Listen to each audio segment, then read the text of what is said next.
There's a reason why for the last 13 years, startups overwhelmingly prefer to build on top of AWS. We have the largest number of services, making it easy for you to take on some of the biggest challenges with the smallest teams. We also have partnerships with the top VCs, accelerators, and incubators around the world, making it easier to secure your next round of funding. I'm a solution architect with the AWS Head Start program. What we do is we work with startups in the education sector, and we help them build their services on AWS. So We Power Tech is AWS's diversity and inclusion outreach program.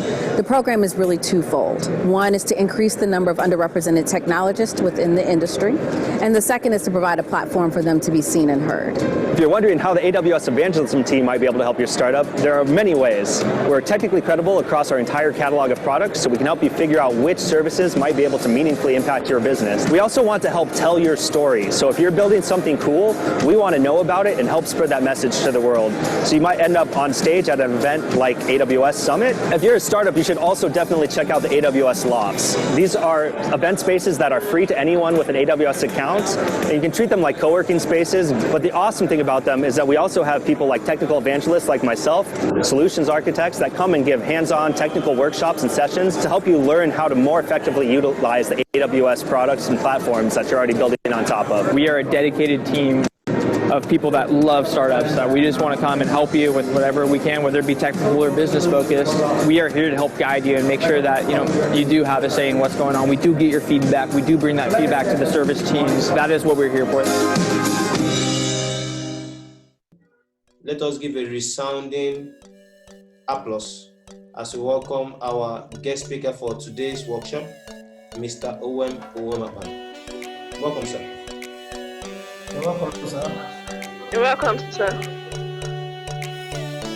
You're welcome, sir. You're welcome, sir. Hi, everybody.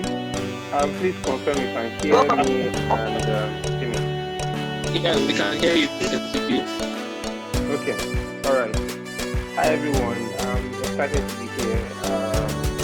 Like I always tell people, entrepreneurs give me they give me a purpose because I'm of the belief that it is entrepreneurs that will change the African continent, the entrepreneurs that will change Nigeria. It is you and I playing a part in the core functions of the nation that will actually change the direction of the country, and not necessarily that career politician or the activist that you look up to. So while be here, being an investor already, right? I mean, you want to run your business, you have this great idea.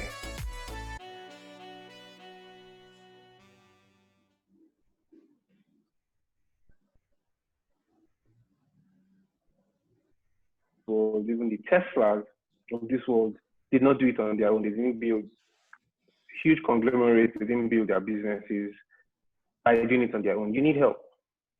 And that's the first rule of life. I tell people, realize that you will always need help. You will always need help. Nobody survives on an island. Before we continue, let me see if I can share my screen. I had, Udoka, you have to enable the feature for me to be able to share my screen. Okay, sir. So I had this presentation that I prepared a while back, and I said, okay, let me just repurpose it for this event because it contains a core of the things that I was going to say. And I also believe very much in, okay, is this my screen? No. I also believe very much in visuals, right? It's one thing to say, it's another thing for people to see and read. I believe that visuals help with assimilation and even in business.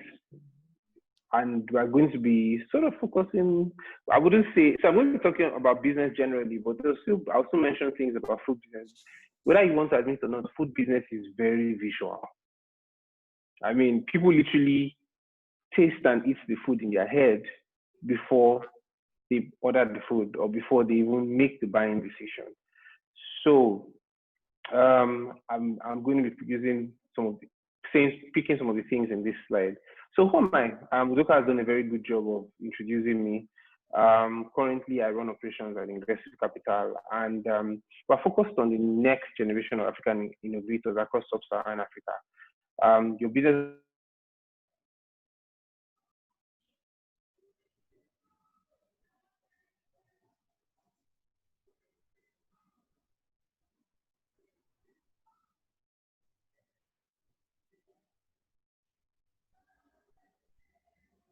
of technology has now been accelerated. So you see people leveraging very heavy problems. And as a business owner and as a startup and as a founder, that is something you need to focus on. How can I use technology to accelerate my business? Mind you, I did not say program. I did not say code. I said technology. I think that our definition of technology in this part of the world is very, very skewed towards code. Yes, code has a huge part.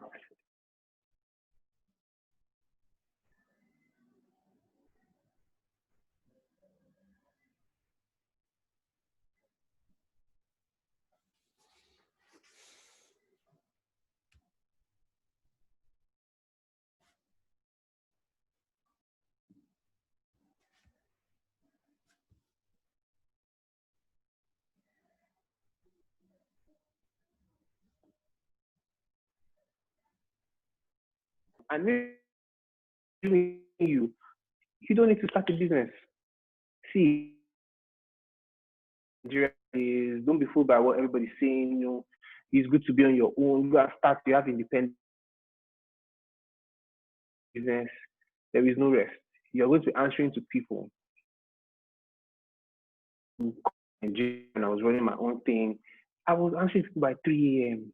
because now you're working 24/7. Well, not everybody has this experience, but it always happens. There is no peace. You're thinking about when next you make your next money. So entrepreneurship is not a sexy thing. It is not sexy. Don't let anybody deceive you. And oftentimes you need, some boost along the way. You need people to look at your business and say, okay, I'm ready to take a chance on you. I will invest in you. But I'd like to be clear on something. Investors are not God. Investors are not all-knowing. Even if somebody says, no, I will not invest in your business, it does not mean your business is bad. It does not mean that you have failed. So you need to get that at the back of your head. Investors make a lot of mistakes. In short, the best investors actually get a lot of things wrong. And I know, and this is why I used the picture of Warren Buffett here. He's the typical archetype of a successful investor. But if you look at his portfolio, he has gotten quite a number wrong. What they do, or what investors do, is that they ensure that if you're using the 80-20 rule, ensure that the 20% of successful businesses they invest in succeed so much that it writes off all the failures of the 80%. So investors are not God. And as entrepreneurs, to be investor ready, you must be able to pitch your solution in a way that helps us see and believe in that your business. And in this case, your food business. Help us see that the direction you're going makes sense. Help us see that you're not just another booker by the road. Help us see that your business is the best next thing after or father rice. Help us see that. Help investors see that. Nobody's going to see what you don't show them, really. So how do you get investors to notice you? And in this case, how are you investor ready? How do you become investor ready? Clearly define the problem you are solving. And for every business, they are clear on the problem they're solving. Take the example of Nokia. Okay, let me use a more appropriate example. Well, actually, take an example of a typical Infinix. Compare it with an iPhone. What do you think the two brands at the back of your head are solving? What problem? Communication, right? Helping people communicate. But I'll tell you for a fact that Apple does not sell themselves as that communication device. They sell themselves as that premium device. That device that allows you, when they even started, allows you to put all your music on one device. That device that helps you feel like you're that's why people buy an iPhone and they feel their shoulders go up. It gives that feeling of premium. That's why they're priced very expensive. So you need to clearly define what problem you are solving. If it as a food business, what exactly are you solving? Yes, the underlying problem is hunger, right? Solving hunger. But what need are you feeling? So is it that they want to be able to order their food and receive it in no time? Is it that they want to come into they want to be able to use your stores as a place for dates? I remember when KFC first came out, everybody used to take their girlfriends to KFC to go and eat. But KFC, I'm not everybody orders food, chicken and KFC, but it became more of a place for dates. Back in the days, very good example, Mr. Biggs. When you're going on Sundays, Mr. Biggs used to be very full because it felt like that family brand where you take all your family, you sit down, eat rice and chicken, right? So yes, the underlying problem you're solving is hunger, but what's that need you're solving? And you understand the needs of the market, right? You want to go and start a food business, and in your head you're like, man, abacha will sell, that's what you sell. But in your own vicinity, have you gone to find out what exactly they want to eat? What if it is bread and in Lagos, that's what they call it, we're going bread and beans. What if it is bread and beans they want to eat? Mind you, I have a friend that built a business on selling bread and egg. Like he built a successful business, he shut it down on selling just bread and egg. And guess who he was targeting? Bank workers, because bank workers wake up early in the morning, they rush to work and they sell bread and egg, and they used to love it. So do you understand the need in the market? And you have the facts to back it up. Like, have you gone to ask the people what exactly they want? If they will eat your food, if they will eat your food at the price you are selling it, if they are willing to walk to your shop, clearly define the problem you're solving. You're not building your business for you, you're building business for a customer. So you need to define the problem from their perspective than from yours. It is very easy to sit down and imagine things, but it's not you that will pay for your business or service. It is the customer that will pay for the business or your service. So find out how are they seeing the need. Talk to them. I like to track back and talk about something. One of the things that I always repeat every time I speak to people and talk to entrepreneurs: do not be afraid of sharing your business or idea. See, business is in the execution and not necessarily in the idea. Two people can take the same business idea and execute differently and even succeed differently, right? So when I hear people say, oh, I don't want to go and do my customers, I don't talk to people because they will steal my idea. Man, that idea you have, I can tell you that somebody in another part of the world or in another state or in your street had the same idea. It is what you use with your idea that matters the most. So we'll go to the next thing. Know the competition. The mistake I see some people make is that they think that either there is no competition or there is too much competition. So let's start with the first one.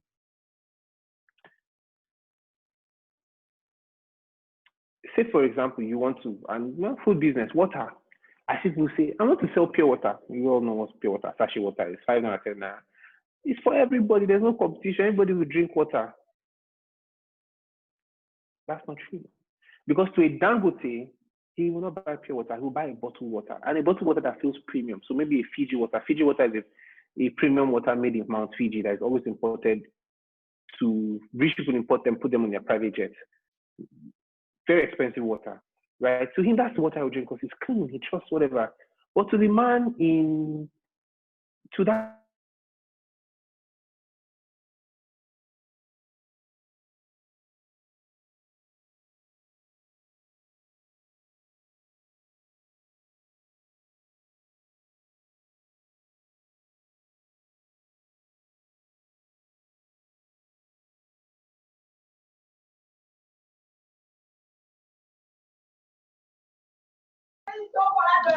I can't hear anything.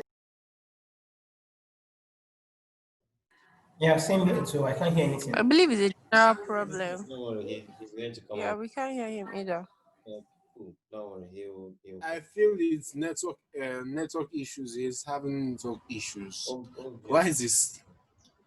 Then, sir, please, can you grant permission so we can record? Those of us that are on PC. I will give you the recording afterwards. Cool. Okay, cool. Okay.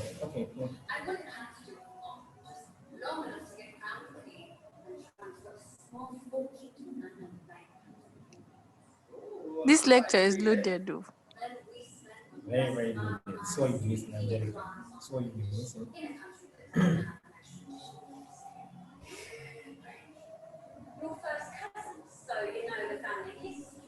It's really loaded very well. Like it's loaded very well. Zico.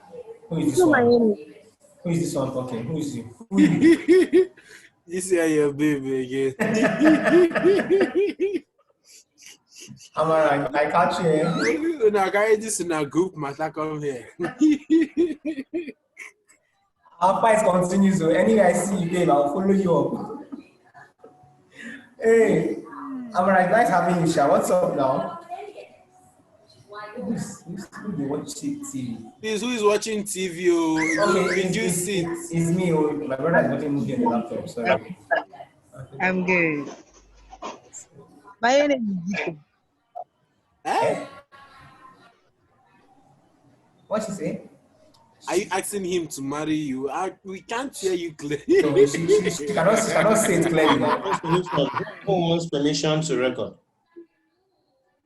What's permission to record? So I'll give Zico permission to record. Okay, let me record, sir. All right. Sir, okay, give me permission. Second. But I was well, no, but no problem. Yes, once you give me permission, I'll be able to record. Let me see if he has given me permission to record. No, not yet. He hasn't. Oh my God.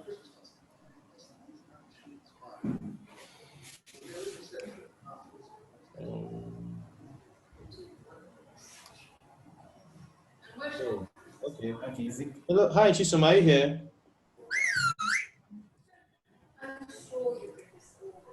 Hello, Chisom. I don't. She's online, but I don't know what's happening. Amara sent me a message.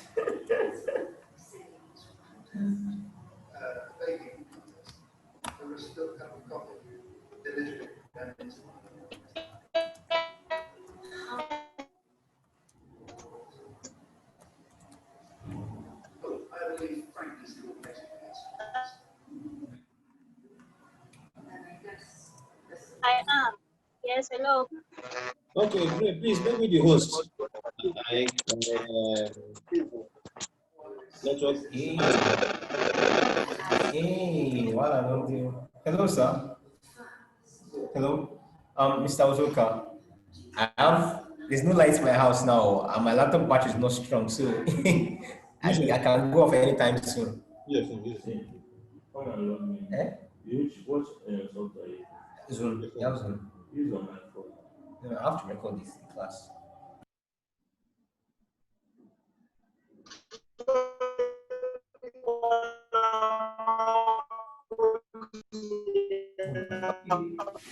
Hello, sir.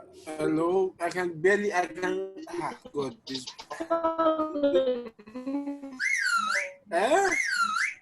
Who's that? Sir, let me change system. Let me use my brother.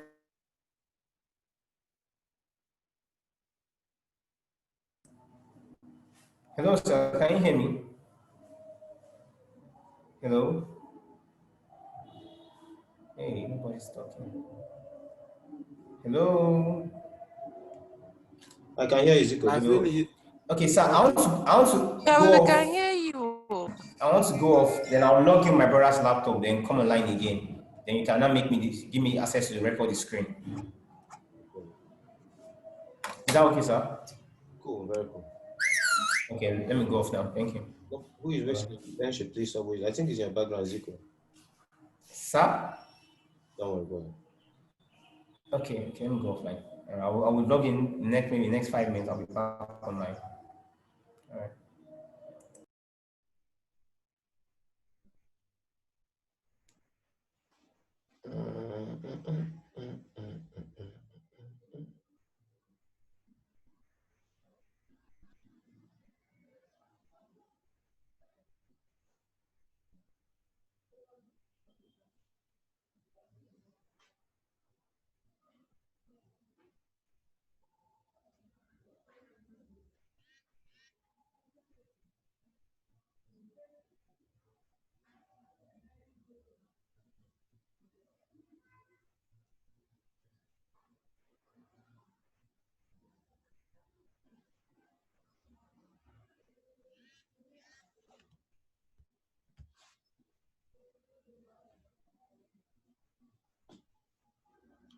Welcome back, sir. Welcome back, sir. Yeah, hi everyone. I actually apologize. Sorry. Power went off, and then trying to connect back to my phone was very difficult. So Doka, you have to make me a co-host now so that I can share my screen. Yeah, of course. Yeah.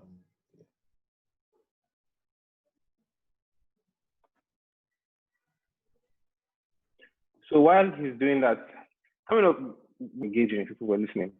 Where did I stop? Oh, knowing Know your the competition. Awesome. Competition. Okay, so let's see. I'm trying to share my screen again. So know your competition. I was trying to say that you need to know your competition. And what are you competing on? Are you competing on price? Like the Infinix or Techno and iPhone example I gave, or the pure water, bottled water. Are you competing on convenience? How easy is it to access? Competing on, so you have to figure out what exactly is your competitive advantage. So, and the only way you can know that is if you figure out who your competition is, and your competition doesn't have to be like for like. I'll give you a simple example. The competition for a restaurant can be gala, right? The competition for an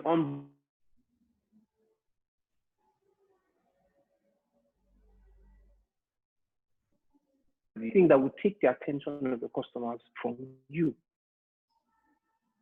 So even if you have, so do your research. Speak to the speak to the competition. Use their products or service. Figure out how you are better than them, and then implement it in your business.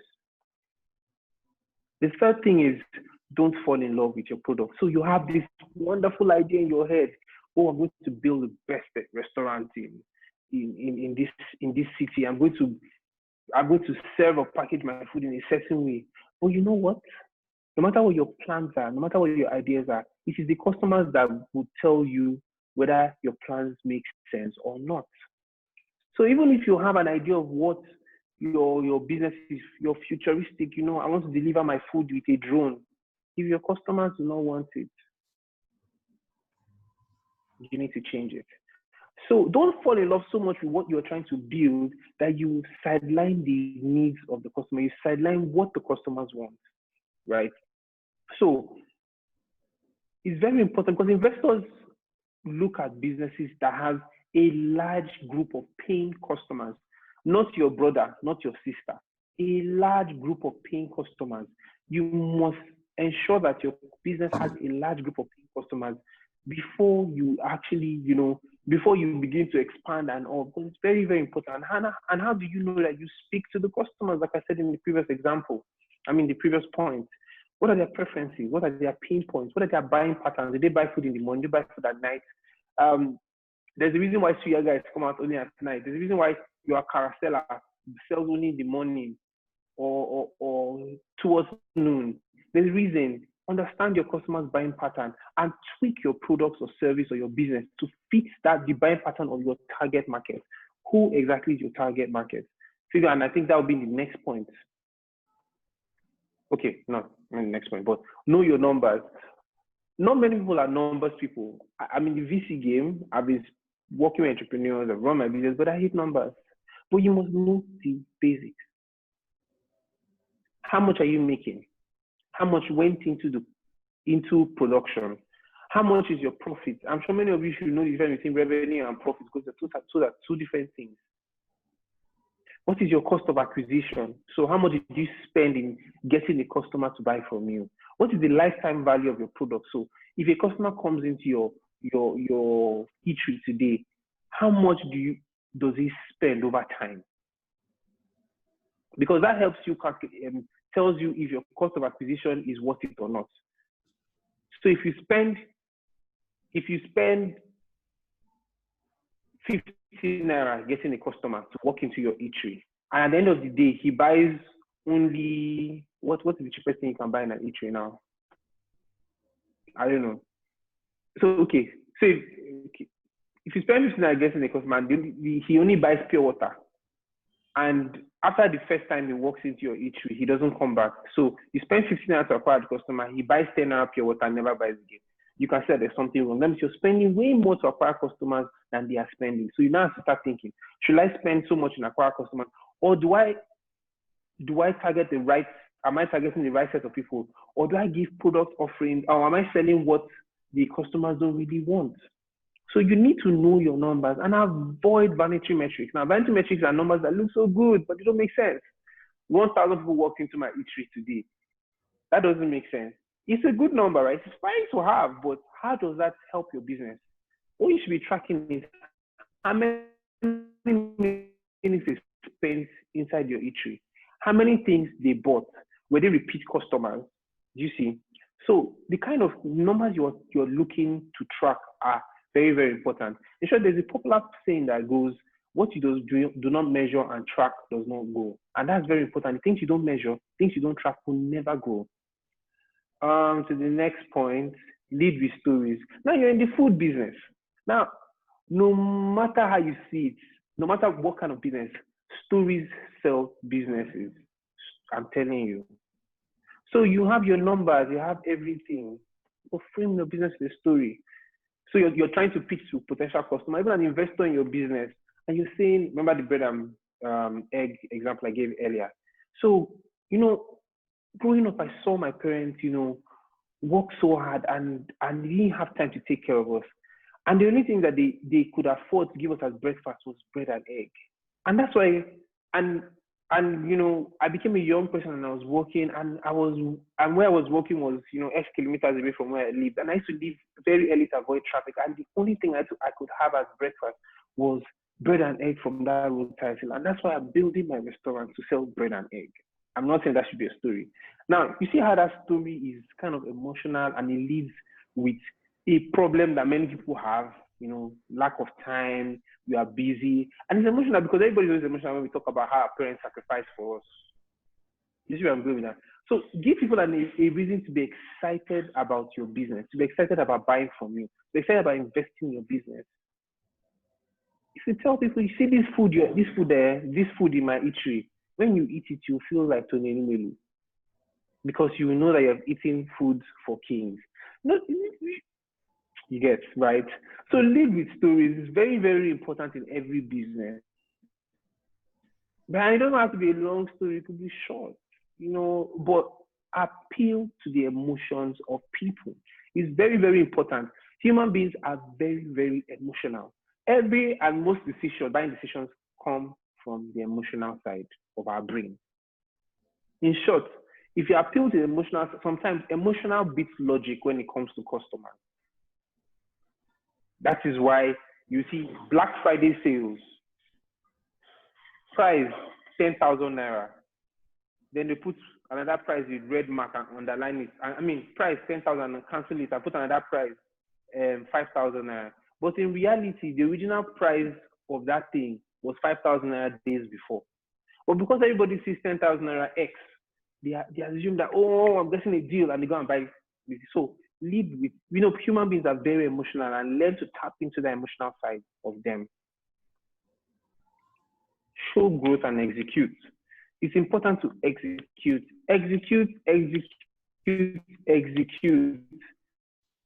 It's one thing to have the best business idea. You'd be like, oh my God, I have this idea. See this idea. I'm just imagining you talking to your friend. This idea is $1 million in the making. All that is talk if you don't go out and execute. And to execute, you must have a strategy. You don't wake up in the morning and say, I want to start to do this. So one thing I tell entrepreneurs, it's good to be very impulsive. Yes, impulse is part of business. It's good to be eccentric, to just go out and do things. But you must have a strategy. And strategy encompasses every other thing I've said earlier before. You must have a plan. But don't stop at planning, because I've seen people plan their ways to failure. Plan and execute. Go out to the market. Start testing your thesis. Start testing your assumptions, because business is built on assumptions. Very, very, very important. And even to the customers, show them that you have. So this is your first, you're trying to attract new customers. You're going to show them that, how are you going to show them that your business is what they should patronize if you don't have anything to show for it? If you've not taken fine pictures of your eatery, if you've not taken fine pictures of your food, if you don't have any customer testimonial to talk about what you have done for them before, right? So don't just execute, show people that you are good for your word, that you can execute, that you can deliver to them the promises that you're promising them. And this point, next point, have a good team behind you. I see the mistakes that entrepreneurs make, and I understand, trust me, because I've tried to hire people for my own business. I've tried to hire people for people's businesses. It is not easy. But the mistake I see people make is that they try to replicate themselves and not find complementary skills. There's only one of you. It's going to be hard to replace you. But find people that will that would complement your skills, right? Don't find replicas of yourself. That's recipe for disaster. Investors and customers are looking at who makes up your team. So when they walk into the door, how does the security man greet them? How does the server talk to them? How does the cashier come and give them their receipts? Those little things. How are people in the kitchen operating? Are they efficient? Is their hand in the food? Remember when I said that human beings are the emotional part always trumps the logical part most times. So how you serve people, customer service is so important. You can see companies or businesses that will sell you an average product, but with the best experience and customer service, and you will buy it.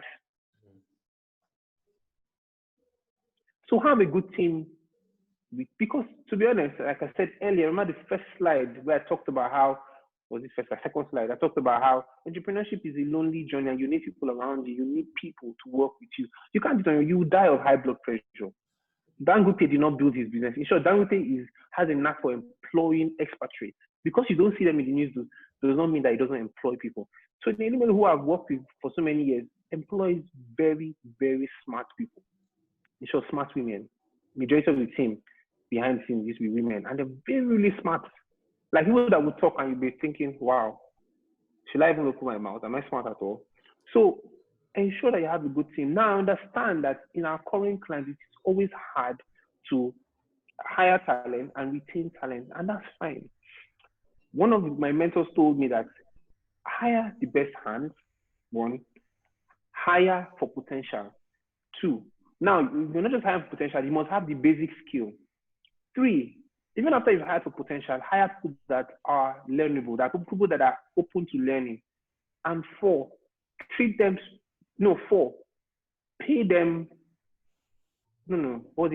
treat them well enough that they will stay, but train them well enough that they can leave. So you treat them well enough to make them stay. I'm not saying be guys with your staff, but I'm saying lead them in a way that they trust you, they trust the organization, they trust that you have their best interest at hand and they want to stay. But train them, pass on your knowledge to them so that they can go. Do you know that some of the best brand ambassadors for your business are your staff? The people that work with you are your best brand ambassadors. If they feel well about your business, they're the ones that will be going around town talking about your business. To be honest, that's what people don't realize. They're the ones that will not sell your secret sauce to a different person. I'm not saying human beings cannot be wicked, but true people will. And then I think this is the last point. No, this is not the last point, actually. Launch fast, start small, scale slowly. Once you have that idea, once you have gone to the market or to meet potential customers and ask them what they want and it aligns with what you're trying to build, go and start that business, start small. One of the mistakes I made in my career and some of those businesses I really want to go back and redo them is that I wanted it to be perfect. There's nothing like perfection. In short, perfection is the enemy of progress. It's the truth. If you strive for perfection, you will never build anything in life. You will never amount to anything in life. Because like I said earlier, I remember how I talked about investors, how we make more mistakes than we get it right. It's the same thing as in life. If a child waited till he could walk properly before he walked, he would never walk. Or a child will walk, fall down, hit his head, cry, stand up again, walk again, fall. That is how you grow in life.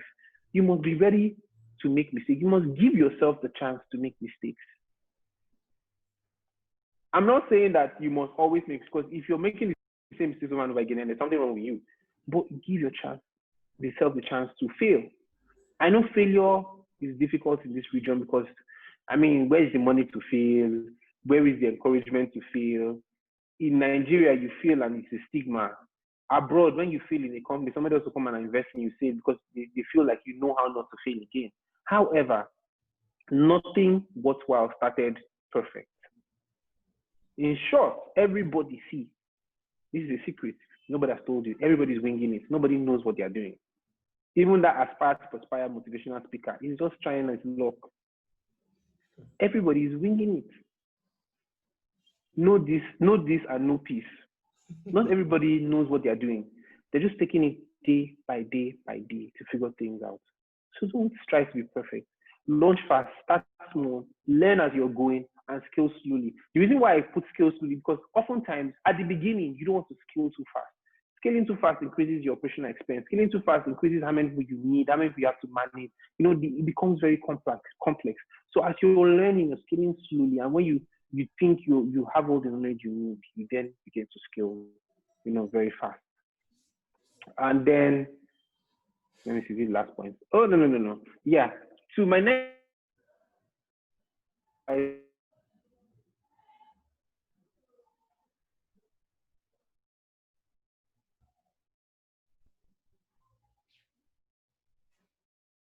Is it my own network? It's like it's my own network. are the ones that disturb your life the most. How many people can agree to that? But on the investor side too, the minute you take people's money, you are answerable to them. They have the right to tell you what to do with their vision. Do you align with how they treat their staff? Because everything they do in their life, they want you to repeat it in your own business, right? See it as a partnership. If it's not a good fit, better run, because it will never do. And there are so many examples of people that took money from other people and the businesses did not succeed because the other person did not allow them to succeed. So you have to be very careful. And lastly, follow up. See, silence is not a no. Because you have gone up to this person and say, I have this business idea. I'm going to be delivering Ogi packs, in recyclable cartons. And that's my business. Because the person says, okay. And does not give you a no or a silence. Does not mean that is a no. Because as investors and even as business plan generally, 2020 has been there's so many things you're dealing with, right? Imagine people sitting in their houses, and this is just me trying to be relatable with you. People have been stuck in their houses for months, children running around, wife talking to her husband, talking to you, you're trying to balance your accounting, your business, and then somebody else is coming to preach to you. Sometimes there's so many things you're trying to deal with.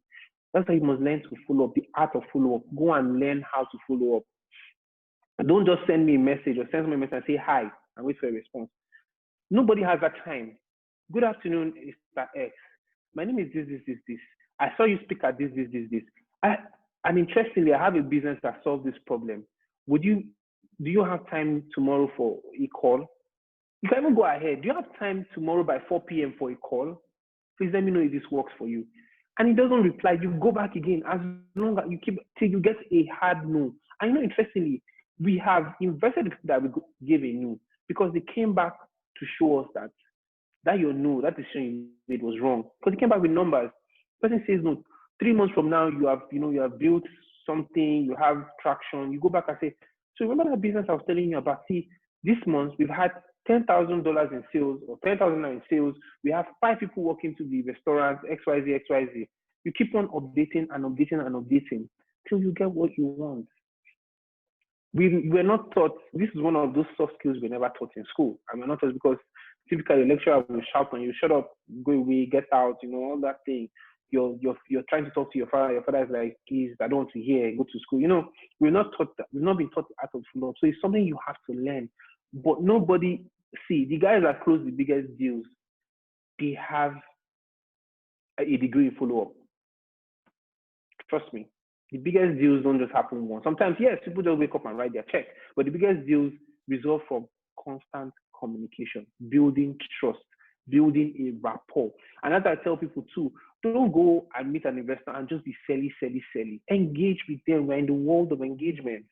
You see my Instagram post, or you see some Instagram post and you go, oh, I like what you said about this. Richard, let me give a very clear example. Earlier this year, my wife had an Instagram live with, what is his name? Oh my God. I can't remember his name.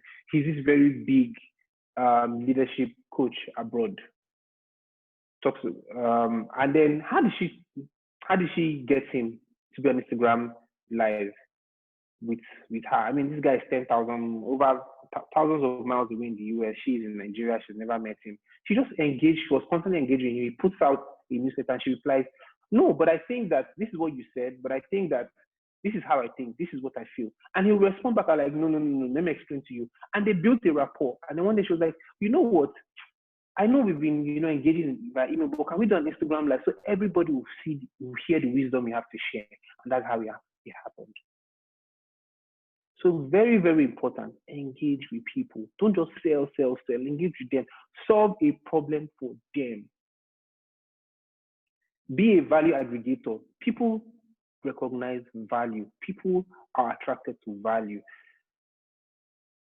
Very simple example. Let me give a more example that's tied to the job I'm currently doing now. We've connected, so people have pitched to us. We didn't like the business idea. We didn't invest in them, but we connected them to other investors. We connected them. We solved their problem. Maybe they needed an intro to bank MD. We did it for them. And you know how they paid back? They referred another business to us that we eventually invested in. So value, in life, value begets value. If you give value, somehow value will come back to you.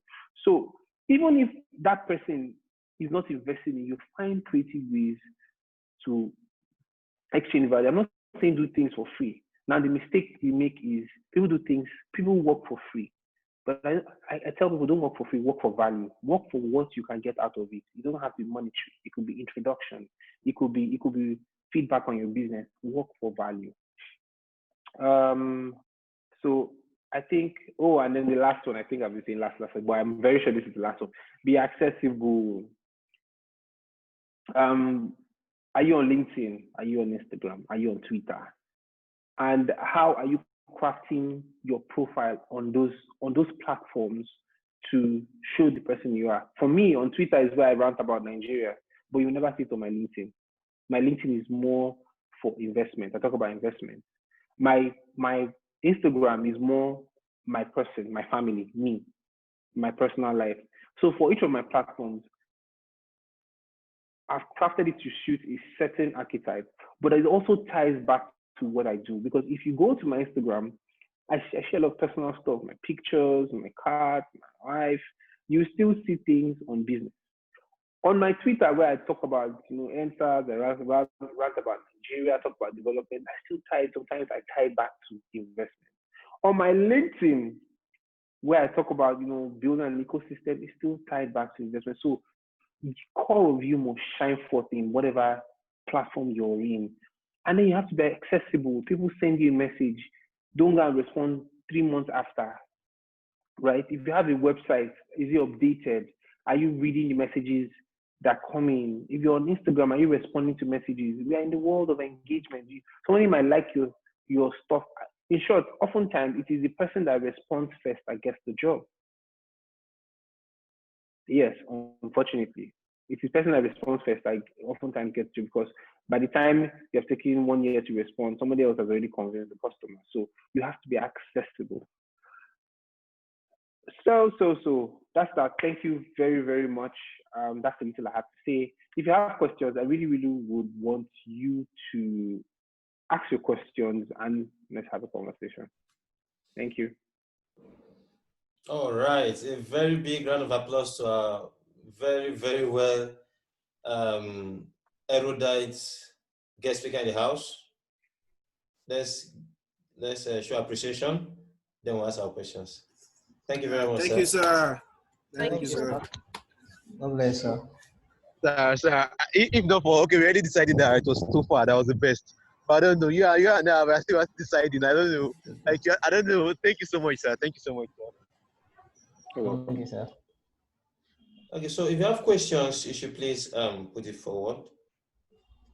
Okay, I do have one. Now, when you meet an investors now, they do ask you, sure, I want to invest in your business. Okay, tell me all of your business. They take the whole idea, then go move to their own private decision, develop the idea and sell, leaving you behind. And that's just one. How do we fight?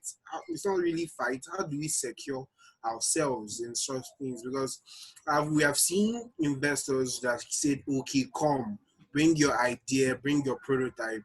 We'll help you out with all the logistics. We'll cover all the costs. We are like, oh, wow. Sure. They now said that we'll be under their company. We now said, sir, we're a company of our own already. We're a startup of our own. They now said, no, you have to be under us. So that was like a situation we found ourselves over, that was during January time. But we had to turn down the offer entirely because it wasn't what we wanted. That wasn't one. So I want to understand this investment of a thing because I've met different investors that will say, I want to put money, but let me just give you 100,000 naira, just a 100,000 naira, and I want 50%. You know, say, sir, 100,000 naira, it's not really enough for us to really launch off because we intend to cover one community at a time. Like, we want to tackle in soccer, you understand, for our first community. We want to tackle in soccer as a whole. But with that 100,000 naira, we won't be able to do it. He said we will need to find the rest. Now we now asked him, if we give you 50% and with just 100,000 naira, what about the next investor? How much are we going to give him? So this is the dilemma we found ourselves in. Okay, your question was loaded. There's so many things. So you help me. You tell me if I answered everything. Okay, sir. So maybe I'll walk backwards. Remember when I said that not all money is good money, right? Yes, sir. You don't need to take everybody's money, really. If it falls below what you need in your business, in short, the rule of thumb from an investor perspective is whenever you're raising money, the money has to be enough to take you for 18 to 24 months. Okay. So if you're going to collect money from somebody, you want to take enough money, you want to raise enough money over so that it can last you for over a year, so that you focus on running your business. You don't want to just be every 2 months, you're running around looking for money. Secondly, you must know what you value your business. So, and how do you value your business? There's actually it's an art and not necessarily science, in the sense that there's no formula that really addresses this. Everybody has different ways of valuing their businesses. Sometimes you say, okay, what's the value of the similar business to mine? Or how much have I spent building this business? How much have I paid in salaries? But you must know the value of your business. So what you are building now, if in your head, the value of that thing you're building is 10 million naira, 100,000 naira is barely a drop in the ocean. Nobody can come to you and say, give me 50% for 100,000. You'll be like, sorry, that doesn't work, because right now the value of my business is this. Now, I'd like to advise you, don't ever in your life give up your 50% of your business to anybody, except you're willing to sell off the company. You want to sell off the business. Don't. Keep it, because you don't know if you need more money. So if you give somebody 50% now and you need more money in the future, that means over time, the value of business is reducing and reducing and reducing. Before you know it, you own barely 10%. So I always tell people between 10 and 12, especially when you're collecting money for the first time, you can give 10 and 12, but 50% is a whole lot of money. Now, remember I said that there's no hard and fast rule to this. I know somebody that sold his 40% of his franchise, and he had a franchise of car washes. And why? Because the value this guy was bringing. So how much you're giving to should be also tied to the amount of value. This guy was literally skyrocketing their business. He was literally tying them to FMCG companies in Lagos, which means this guy was going to start washing all the, how many trucks FMCG beverage companies have. He was buying equipment for them and all. So how much you're giving out of your business also is tied to the value the investor is bringing. But you must first know the value of your business first. Put a quantity before you give that out. Now, about people stealing businesses, I've told you, there's no two people that execute an idea the same way. Yes. However, when you're going to pitch, you must be careful with how you pitch. I tell people, share your idea, but don't share the secret sauce. Don't share what makes your business work. And for every business, there's that thing. For food, it could be that one ingredient. There is a woman that used to live on the street. I used to sell on the street. I used to live before. Her rice and stew used to give me life, because only God knows what she's putting in the stew. Her stew does not taste like normal stew, and I'm sure that it's probably locust beans or something random. Now, if you're going to pitch that kind of business, are you going to tell them, "Oh, I used to add locust beans to my stew that I taste it"? No, you won't tell them that, right? So when you're pitching to investors, you don't tell them the secret sauce, what makes your business work. You give them the overview and say, this is what we are building, this is how we have been achieving, this is what makes us different from the rest. Or you're not going to tell them what exactly. It's just like Coke, giving people the formula to cook. Or KFC telling us what the way they mix their spice to do their chicken. Right? You don't tell people the money maker, the core money maker. If not, they will try to replicate it. But do you know that even when people find out some of these things, they cannot build the business or take business the way you do it. And I hear people say, "Oh, they steal ideas." I will go on a limbo. You find out that it's just a funny fear. There are very, very few people. Yes, it happens. There is a popular bank in Nigeria is known for replicating people's ideas. But guess what? Those ideas never last. You replicate it, they trace people like the original company of business, but 2-3 years down the line, the business fails. There are very few examples of, especially in Nigeria, of people that replicated businesses exactly the way the founder wanted it, and they succeeded. So don't let that stop you from pitching to investors. Don't let that stop you from talking about your business. Nobody's going to patronize you. Nobody's going to, and like I tell people, the best form of marketing is word of mouth, right? So how will you talk about your business if you've not heard it, if you've not experienced it? Have I answered your question? Yes, sir. Thank you very much. I have a question, sir. Good afternoon. Thanks for your time you spent with us, Mr. Uwem. You said something that your team rejected some people that came to pitch their idea, or also refer them to other sponsors. How will I get information about your company when they are requesting people to come pitch their ideas? Because I don't really get to hear those things. I don't get those information. So how, like, in case you guys want to create awareness, how will I be a partaker of that? Man, there's no answer to that. So what I tell people is,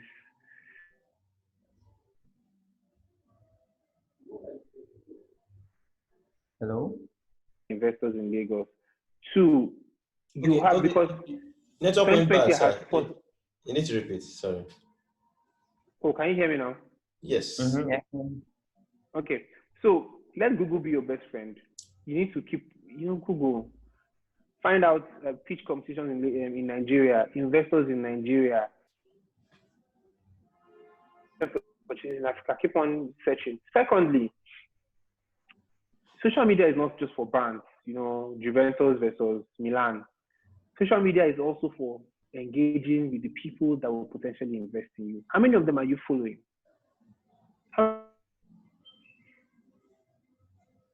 Then how many of so if you're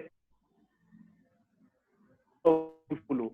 So say, for example, now you're a tech entrepreneur or you have tech as a component of your business and you need investment. Are you following Tech Cabal? Are you following Tech Point? Are you following Digest Africa? Like, how many of those newsletters are you signed up for? Because all the information you need are usually in those things. So you need to, and then how many people are you speaking with? Because oftentimes, especially in investment world, referrals help us decide that. We are quick to make a decision when people are referred to us. So become friends with people that have the connections you need. And this is even a general life advice. You must learn to network. If you want to meet Obama tomorrow, Who is friends to the friends of Obama? Start being friends with that person. If you need to meet Obasanjo tomorrow, who is closest to Obasanjo in your circle? Okay, we don't, there's nobody. Who is the friend to the brother to the friend of Obasanjo? Start that way. You start building that link over time. That's how it's done. See, that is how life is. That's how life operates. Your network ends up being your network. That is, it's not a cliche statement. It's the truth. People that you can find within your network, who you can reach, can actually help you succeed or fail. So start building those connections now, be it from social media, be it from attending events and letting them see your face. I'm telling you, when the country opens or when COVID is gone, attend events. So I'm not saying just attend events without a plan. Like I said earlier, work for value. Figure out, how do I get value? So if the person that is speaking is the person you want to make a connection with, go to that event, listen to him talk, write out all the important points he made. Go back to the person and say, man, sir, I love the way you talked about, entrepreneurship and how, SMEs are the lifeblood of the economy. But I have an SME like this, so can we chat later? He says, no, just give me your business card. Follow him on social media. Get that connection. But you can't sit down in your small space and say, oh, I don't know what's happening and I don't know investors, so I'm just going to be quiet. You have to do something. What are you doing exactly? Okay, sir, that leads to another question. I want to be your friend, but I don't really do social media because if I do Instagram, it might take you a whole lot of time to reply me. So can I have your WhatsApp contact or your email? I actually respond on Instagram. I actually do respond on Instagram. Zico, if you're connected, when is Instagram contact? I'll share it with you guys. All right, thank you very much, sir. Really needed, very needed. Question. Okay, go ahead. Okay. Good morning, sir. Thank you very much for this wonderful session. My question is, if you're building a product that is not really into tech, although we are supposed to leverage on technology, but if you're building a product that is more of physical, like it's a machine, and you know the way education is in Nigeria, like you don't really have the wherewithal to build like this thing that you can see, but you have the idea, and in your mind's eye you can create a prototype. Like in your mind's eye, but I don't know how to say this thing, but like if you want to do something like this, you want to work like towards making that idea reality, how do you go about it? Because most of these sessions have been towards tech and this and that, but like if you're building something that is more of physical than coding and doing this and doing that other app online, I don't know how you're going to do that. So what will happen is I'm going to share my presentation with Okase and share with you. I said certain things that they lead with stories. Show people how what you're building, or tell how what you're building will make their lives better. Right? Because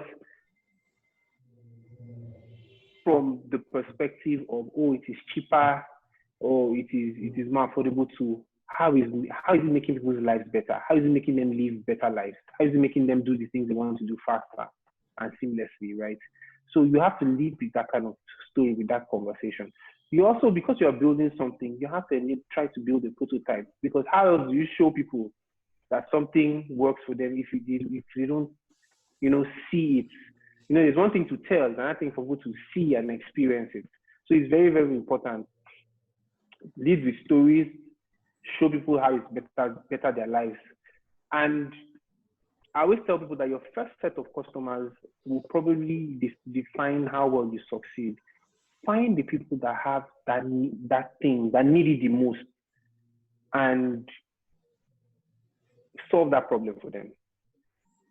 So find people that need this machine you're building the most and solve the problem for them.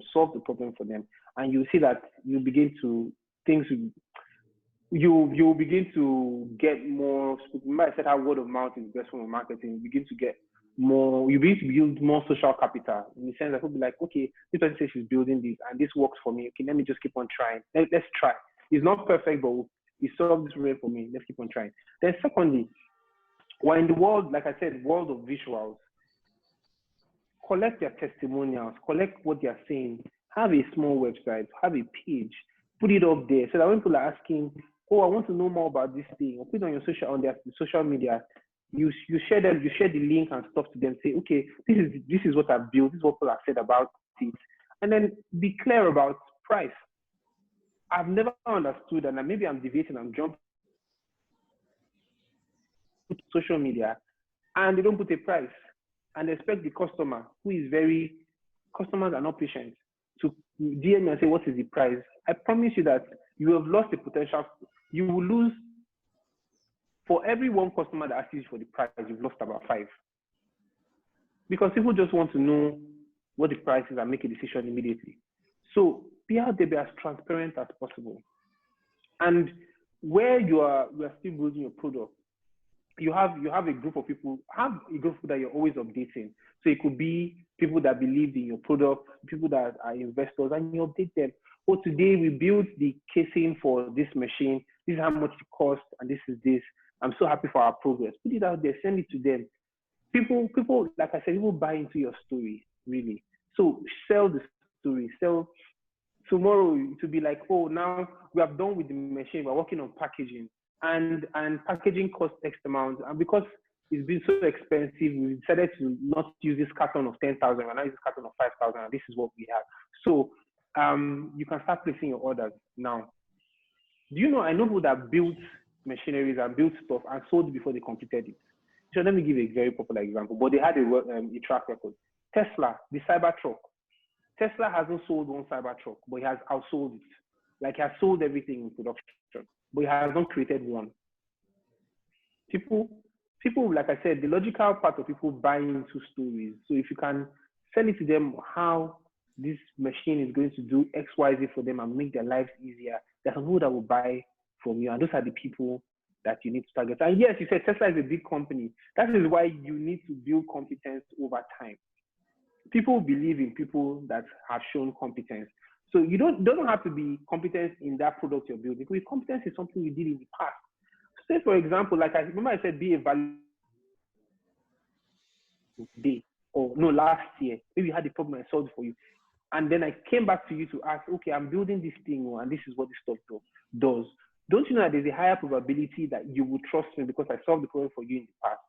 So build competence over time so that when you go to pitch to those people will be like, okay, yeah, this person delivered on her promise at this time. So I believe that this time she will also deliver on the promise. So build competence.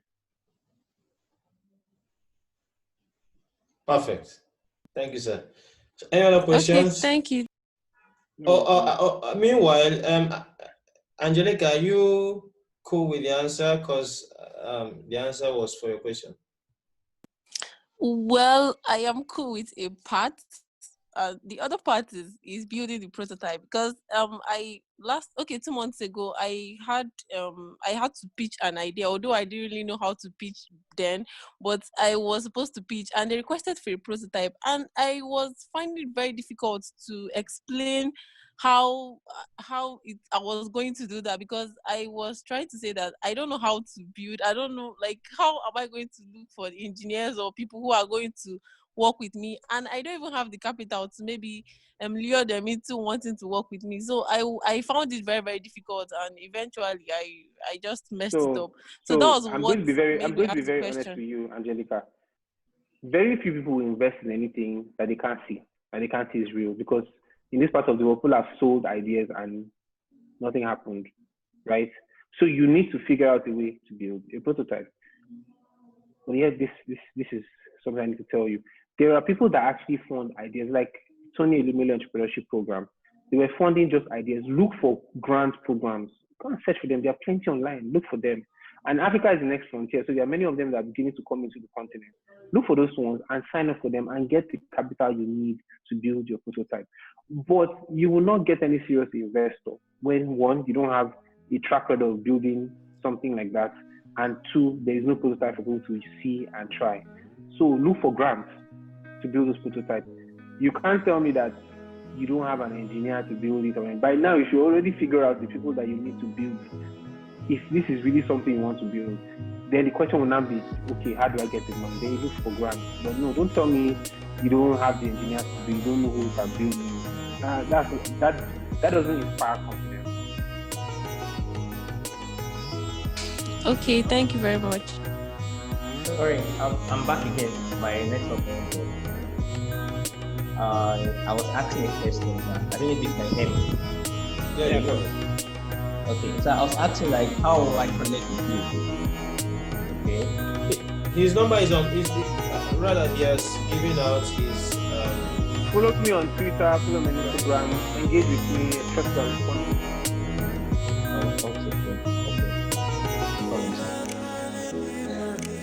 Thank you.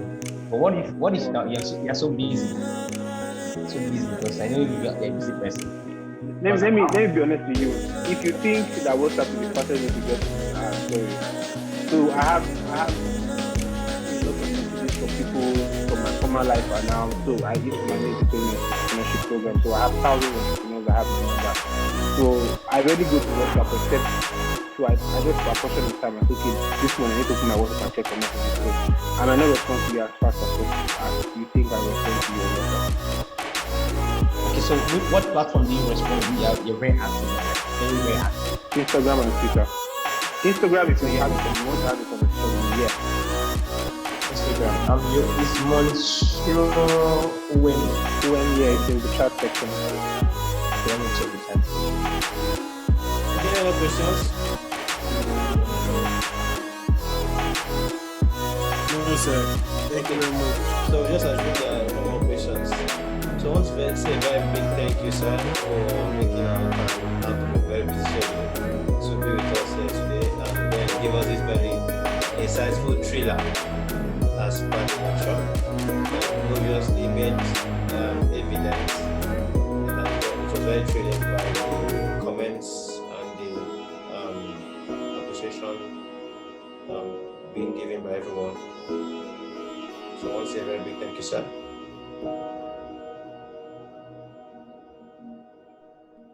All right, thank you, everyone. It was actually great speaking to everyone. Thank you. Oh, I think he went off. Sir, Instagram ID, can you send it again on the chat? I just came on, I can't find anything. The chat is blank. I'll send it to you. I'll send it to you, Joe, also. Okay. Okay, she has sent it again.